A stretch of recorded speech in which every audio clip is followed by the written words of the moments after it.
हम मीनू झा प्रणाम करै छी समस्त मिथिलावासी के। आई हम एकटा खिलौना गा बजा रहल छी, ओहिमे संग दऽ रहल श्रीमती शीलम झा।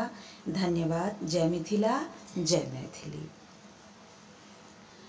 कोठा ऊपर कोठली में सुतल छै बैमानमा, कोठा ऊपर कोठली में सुतल छै बैमानमा, उठल दरदिया जी बाजाय छै रे लालना, उठल दरदिया जी बाजाय छै रे लालना।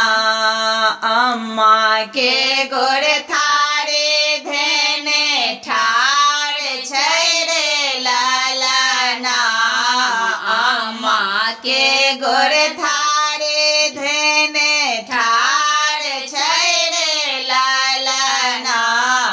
तोरो पुतहु दर्द व्याकुल छै रे लालना, अब बचतै नहीं रे लालना, अब जीतै नहीं रे लालना।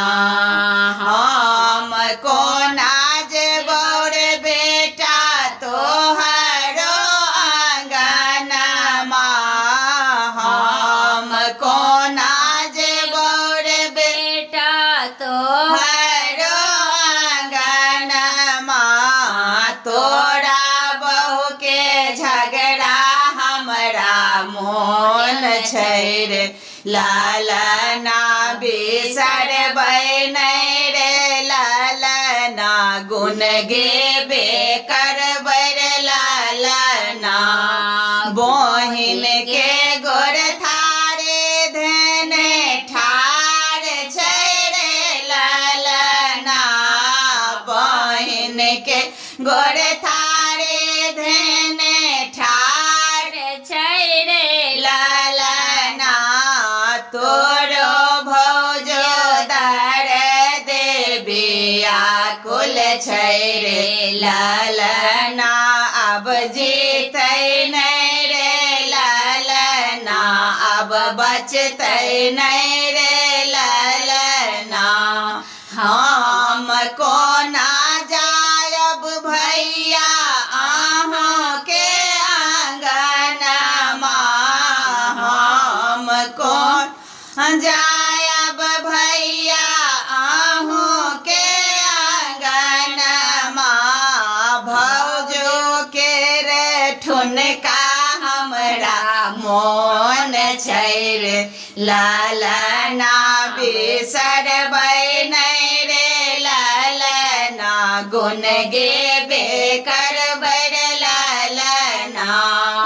भौजो के गोर थारी धेने ठार छै रे लालना, भौजो के गोर थारे धेने ठार छै रे लालना।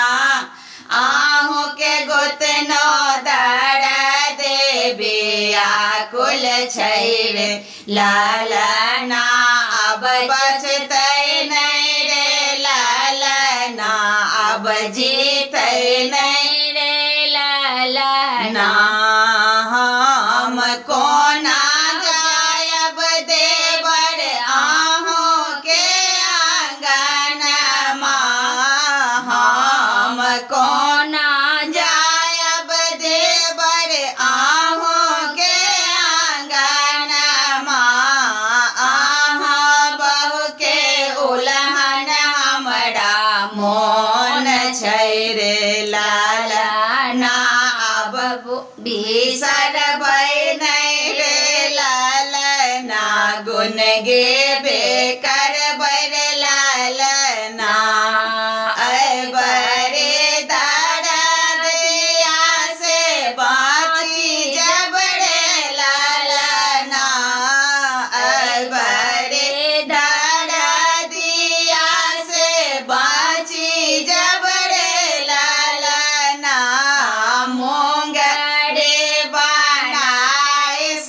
सबके टांग तोड़ब लाला ना मुंगरे बनाए सबके टांग तोड़ब रे लाला